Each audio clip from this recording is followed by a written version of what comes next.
Yeah, I think we had a good relationship starting off from there, and like I said, we've shared a lot of hotel rooms, gone to a lot of tournaments together, had a lot of dinners together, and I think now it's more than just being practice partners.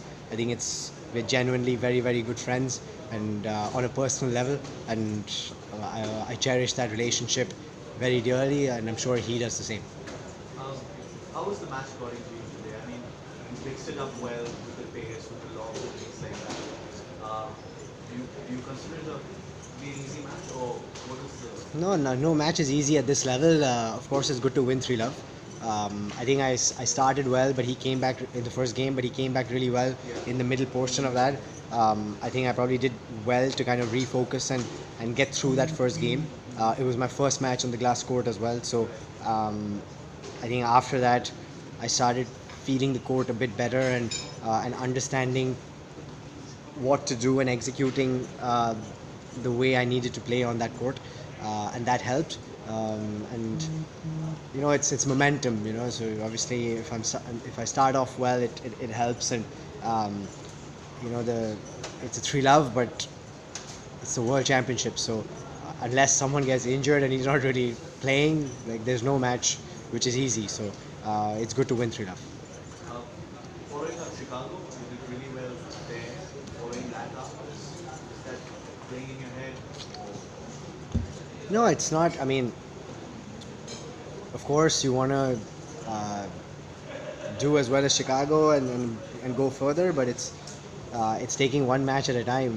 Like I wasn't thinking about today, day before yesterday when I was playing my first round, and I wasn't thinking a great deal about day after tomorrow or today because um, if you're off your game, if the focus isn't there, people are out there to hurt you because they're very very good squash players, every single one of them, and Lucas is a very good squash player. He moves very very smoothly, very well, and he's been having a pretty good season. I saw him play in September in Shanghai, and he almost beat Mohammed. He was 2-love up, and Mohammed had to dig deep on a glass court as well to beat him. So it's I think everyone who's here wants to win. I think no one wants to kind of just show up and make up the numbers. So of course I have dreams, I have goals, but it's one match at a time. I'm through to the last 16 now, so I'm going to focus on that match when I play day after tomorrow.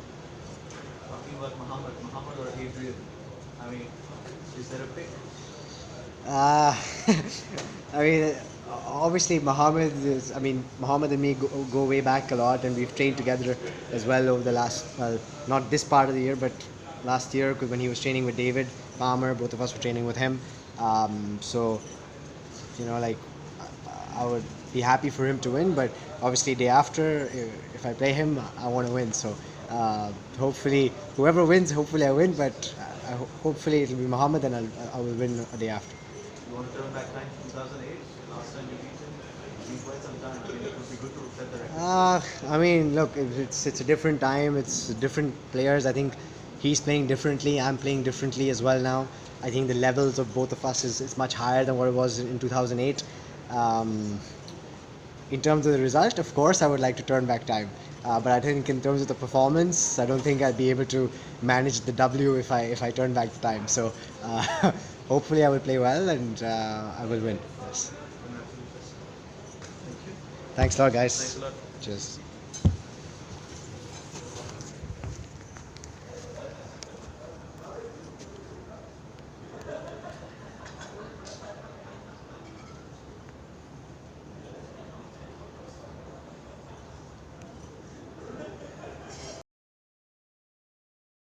Locked in from the very first point, and I think you exemplified that truth today, didn't you?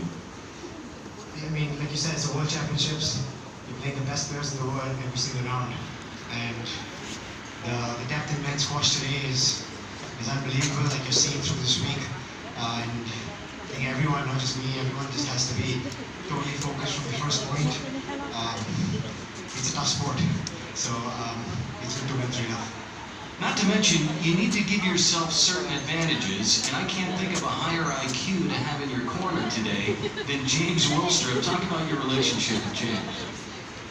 I think him and me started off as obviously practice partners, when I moved to Pontefract when I was 18 years old. But I think now it's transcended squash. I think we're very, very good friends on a personal level. And for a lot of people who don't know him, he's one of the best human beings I know, period, squash, not squash.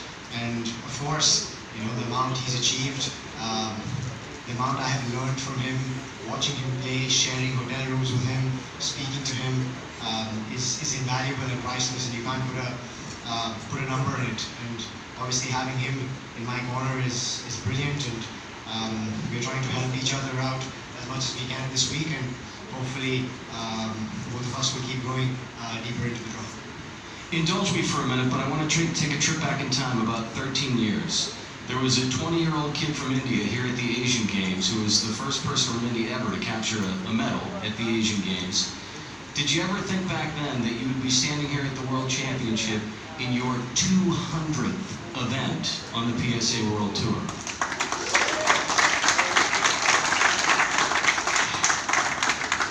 I mean, I think the first part of the question, whether I would be standing here as part of a World Championships, I think I had a feeling that it would happen because I've played a lot, I think 5 Asian Games now, and 2006 Doha is still the best one I've ever played.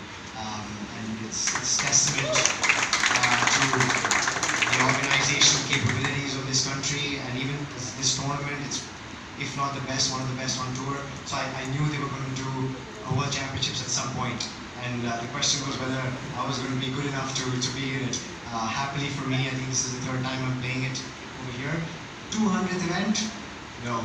I mean, I don't look past, even when I was younger, I never looked 3, 4, 5 years down the line. And you're talking 13 years now. I'm just looking 1 year at a time, because for me, obviously the body has to stay. When I'm younger, the body's not such a factor in the mind, but the mind is a factor. I still want to be enjoying the game. And yes, there have been ups, a lot of ups, and there have been some downs where you feel dejected. But overall, I think this sport has given me a lot, and it's enriched my life beyond measure. And I owe a lot of the love and care and friendships that I have to this sport. So I will always be indebted to it no matter what I do going forward. My friend, keep that mental focus moving forward into the round of 16, and best of luck.